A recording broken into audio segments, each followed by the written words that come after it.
Halo sobat semua, jumpa lagi dengan Denbagose Channel.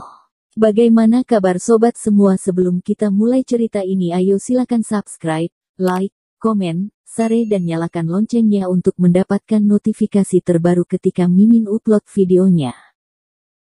Bab 971, lepaskan Kak Dio. Lebih dari puluhan pria kekar langsung menerjang Thomaskin. Tepat ketika semua orang akan bertindak, Thomaskin menginjak bahu Kak Dio dan meletakkan botol bir yang pecah di tangannya ke dekat tenggorokannya. Kak Dio langsung tidak berani bergerak. "Jangan bergerak, kalian semua jangan bergerak," Kak Dio berteriak. Rasa sakit di leher membuatnya takut untuk bertindak gegabah. Meskipun seluruh tubuhnya kesakitan, dia tetap berteriak sekuat tenaga untuk mencegah Thomaskin marah dan benar-benar membunuhnya. Semua anak buahnya berhenti. Thomaskin menginjak Kak Dio dengan satu kaki dan tangannya memegangi botol bir sambil menekan lehernya. Ekspresi wajahnya sangat tenang, bahkan terlihat sedikit mencibir. Orang-orang di sebelahnya melongo, tidak disangka Margakin ini begitu hebat. Raut muka Lejer Tian berubah drastis. "Apa yang kamu lakukan? Cepat lepaskan Kak Dio." Dia tahu, Kak Dio ini bukanlah seseorang yang bisa mereka ganggu, bahkan ayah Lejer Tian pun akan memperlakukannya dengan hormat, apalagi mereka yang hanyalah kaya karena orang tua. Setelah Lejer Tian selesai berbicara, semua orang ikut menyetujuinya. "Ya, lepaskan Kak Dio." "Dasar udik, apakah kamu tahu siapa Kak Dio? Kamu bersikap begitu kepada Kak Dio. Kamu cari mati ya? Lepaskan. Jika terjadi sesuatu, bisakah kamu menanggungnya?" Meskipun Thomaskin sedang membantu mereka untuk menaklukkan Kak Dio, mereka juga tahu bahwa begitu Kak Dio bangkit, maka dia akan membalas dendam dengan gila. Siapa Kak Dio? Dia adalah orang yang punya latar belakang dan kekuatan, bahkan jika dia dipukuli dan menyerah pada saat itu, memangnya bisa menunjukkan apa? Itu hanya bisa menunjukkan bahwa Thomaskin adalah orang yang sembrono. Kamu hebat jika 1-1, bagaimana kalau 1-10 atau 1-100? Apakah kamu masih bisa menang? Selifu juga mengerutkan kening, dia menarik pakaian Thomaskin, mengerutkan kening dan berkata dengan tidak sabar. "Cepat lepaskan Kak Dio. Jangan cari masalah." Thomaskin mengerutkan kening. Dia tidak menganggap serius kata-kata orang lain. Para orang bodoh ini rela mati sendiri, itu tidak ada hubungannya dengan dia. Tapi Selifu ini sedikit tidak tahu diri, jika bukan karena Thomaskin, dia pasti sudah dipukuli sekarang. Dia masih bisa mengoceh di sini. Thomaskin mencibir, "Apakah kamu yakin ingin aku melepaskannya?" Selifu melotot, "Omong kosong. Tentu saja aku ingin kamu melepaskannya. Kamu sudah menyinggung Kak Dio seperti ini, tetap saja nanti kami juga yang harus menebus kesalahanmu. Cepat lepaskan, tidakkah kamu mendengarku?" Ada cibiran di sudut mulut Thomaskin. Selifu ini begitu tidak tahu diri, Thomaskin juga tidak perlu berbicara dengannya. Ketika suara itu jatuh, Thomaskin mengangkat kakinya dan langsung duduk kembali ke posisi aslinya, menyilangkan kakinya dengan ekspresi acuh tak acuh. Anak buah di belakangnya dengan tergesa-gesa membantu Kak Dio. Pada saat ini tubuh Kak Dio penuh dengan luka karena terkena pecahan kaca, dan bahkan tato naga yang ikonik di bahunya pun merah dan bengkak karena injakan Thomaskin. Setelah berdiri, beberapa anak buahnya hendak bergegas maju, tapi Kak Dio tiba-tiba mengulurkan tangannya.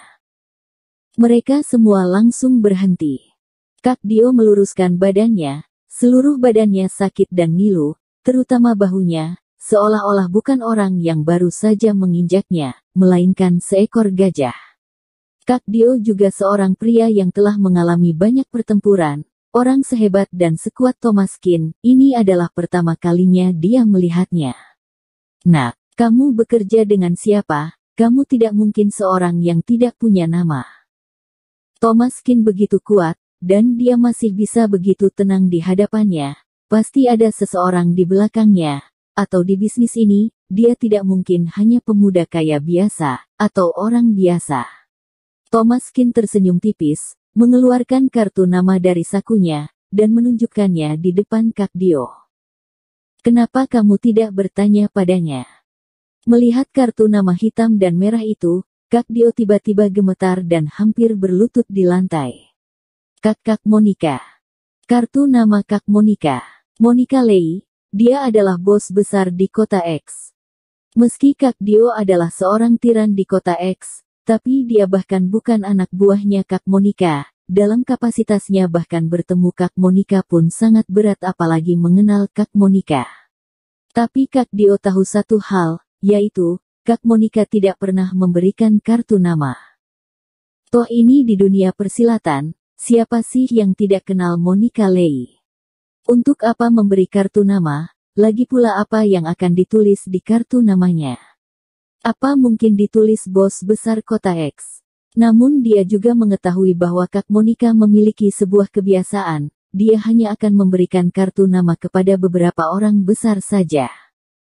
Misalnya, dia akan memberikan kartu nama kepada seseorang seperti Tuan Besar Lukas dari keluarga Hai, itu sama dengan memberi mereka rasa hormat yang sepadan. Begitu mereka menghadapi masalah kecil, selembar kartu nama sudah dapat menyelesaikan masalah, tidak perlu Kak Monica turun tangan sendiri. Raut muka Kak Dio menjadi sedikit jelek, pemuda ini begitu dekat dengan Kak Monica. Mungkinkah dia dari keluarga Hai?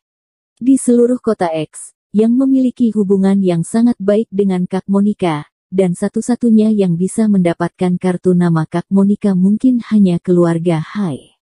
Nona besar keluarga Hai, Yona, dia juga tahu itu, tetapi apakah ada pemuda yang seumur di keluarga Hai?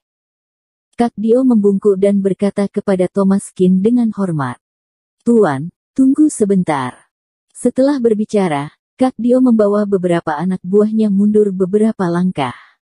Ketika yang lain melihat ini, mereka sedikit bingung, apa yang terjadi? Mengapa Kak Dio tiba-tiba tidak berani bertindak? Tadi Thomas Kin dapat menaklukkan Kak Dio, sebagian besar karena serangan mendadak. Jika tidak karena mendadak, Thomas Kin pasti tidak akan bisa mengalahkan puluhan anak buah di belakang Kak Dio. Tetapi setelah Kak Dio bangun, dia tidak segera membalas, malah dia mendiskusikan sesuatu dengan anak buahnya, yang membuat semua orang semakin bingung. Seli Fu juga mengerutkan kening dan berkata, Thomas Kin, kartu nama apa yang kamu pegang, tunjukkan padaku. Thomas Kin juga tidak menyembunyikannya, dia menyerahkan kartu nama itu. Begitu Seli Fu melihatnya, bola matanya tiba-tiba menyusut. Dari mana kamu mencuri kartu nama itu? Seli Fu adalah nona besar keluarga Fu. Tentu saja dia tahu siapa Monica Lei. Di seluruh kota X ini siapa yang berani tidak memberikan muka untuk Monica Lei. Tapi kartu nama ini sangat berharga, bahkan keluarga Fu dan ayahnya, Len Fu pun tidak memiliki kartu nama ini. Bagaimana mungkin Thomas Kin, seorang dokter dari kota Donghai bisa memiliki kartu nama seperti itu? Dia pasti mencurinya atau memungutnya. Harus diketahui dengan jelas, yang punya kekuatan mengancam bukanlah kartu nama, tetapi orang yang ada di kartu nama itu.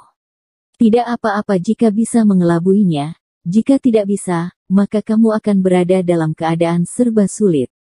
Meskipun suara Seli Fu tidak kencang, tapi nadanya seperti terkejut, kalimat itu langsung terdengar ke telinga Kak Dio. Kartu nama curian. Bukan tidak mungkin. Jika dia benar-benar memiliki kartu nama Kak Monica, mengapa dia tidak menunjukkannya saja dari tadi? Harus menunggu hingga saat ini. Apalagi Seli Fu adalah teman wanitanya.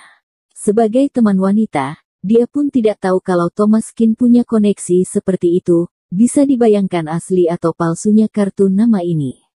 Kak Dio berdiskusi dengan anak buahnya. Apakah ada pemuda seperti ini di keluarga Hai? Seorang anak buah berkata, tidak, selain Yona, keluarga Hai memang memiliki beberapa anak laki-laki, tetapi mereka masih sangat kecil, dan yang tertua baru berusia 14 atau 15 tahun. Tidak ada pemuda berusia 20-an. Kak Dio mengangguk, itu benar. Jika keluarga Hai benar-benar memiliki tuan muda asteris berusia 20-an, dia pasti akan lebih berkuasa, mungkin bahkan lebih hebat daripada Yona. Kak Dio, mungkin kartu nama orang ini benar-benar diambil atau dicuri, atau kita. Beberapa anak buahnya memiliki maksud yang sama, langsung turun tangan saja. Bereskan dulu, dia baru dibicarakan lagi. Kak Dio ragu-ragu, mengeluarkan ponselnya, ingin mengkonfirmasi berita tersebut. Namun, setelah analisis ini, ditambah apa yang Selifu katakan barusan, Kak Dio merasa bahwa bukan tidak mungkin untuk bertindak lebih dulu.